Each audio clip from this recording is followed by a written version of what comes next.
हे नाथ तुम्हें क्या पता नहीं, किस हालत में यह जीवन है, बस समझ लीजिए त्रेता है लंका में दीन।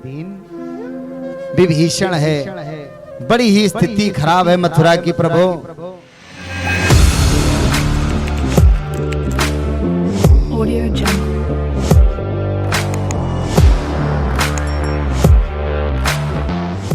अक्रूर जी को बुलाया गया। जैसा नाम से ही पता चल रहा है, जो क्रूर नहीं है वही अक्रूर है। कह देते हैं ना कि अघोरी, सुनने में लगता है अघोरी बहुत, लेकिन सच्चाई में देखा जाए जो घोर नहीं है, परम शांत है, वही अघोर है। हम लोग समझते हैं अघोरी बहुत बड़ा कुछ होता हो, इनके हृदय इतने कोमल होते हैं। शमशान घाट में जो निवास करते हैं, बड़ा भव्य स्वरूप भाव और स्वरूप होता है, क्योंकि मिलते रहते हैं, मुलाकात होती रहती है ऐसे लोगों से। बड़े ही सरल होते हैं। अक्रूर जी को भेजा गया, जाओ और कृष्ण बलराम को लेकर के आओ जा करके। अक्रूर जी ने जैसे ही सुना कि यह दुष्ट मुझे ऐसा कार्य दे रहा है लाने के लिए, तो अक्रूर जी का हृदय कांप गया। चले तो हैं रथ को लेकर के, लेकिन सुबह निकले थे, शाम हो गई पहुंचते पहुंचते। जबकि मथुरा से वृंदावन की दूरी कितनी है? हाँ, बस इतनी है, लगभग 15-20 किलोमीटर के आसपास है बस। जिस समय पहुंचे हैं, सायं बेला हो गई। चाचा जी आए हैं, कन्हैया ने चाचा जी को जलपान आदि कराया, एक सुंदर से आसन पर बैठाया, शाम को चरण दाबने लगे। अक्रूर जी ने कहा, सुनो, कंस ने आप लोगों को बुलवाया है।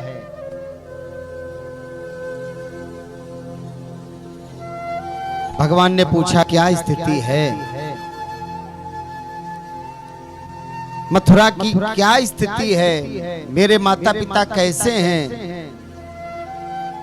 अक्रूर जी कहते हैं, प्रभु मत पूछो क्या स्थिति है।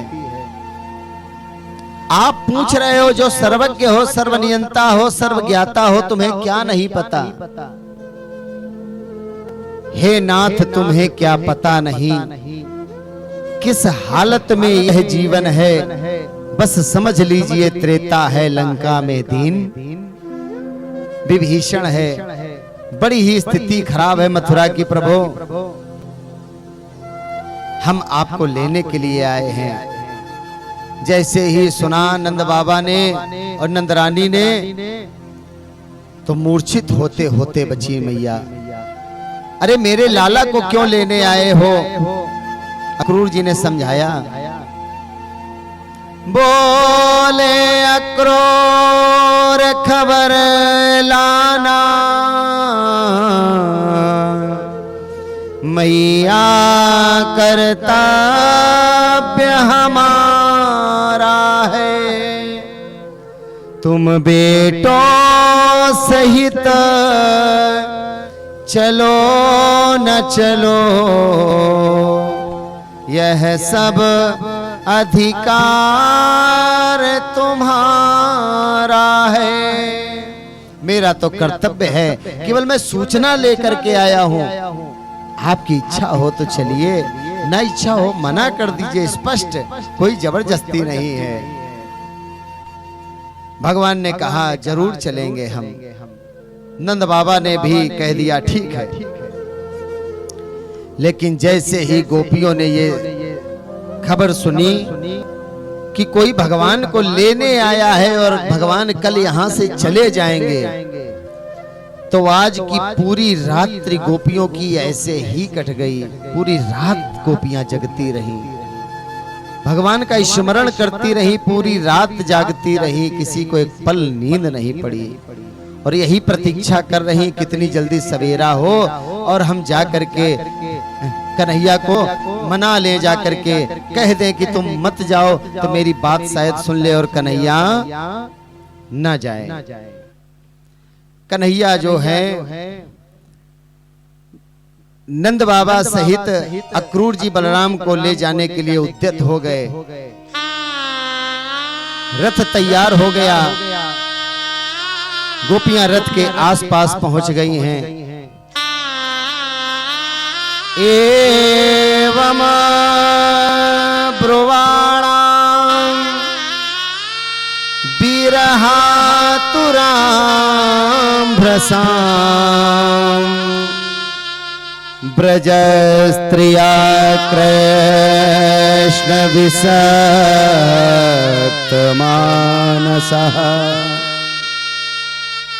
विसृज्यलज्जा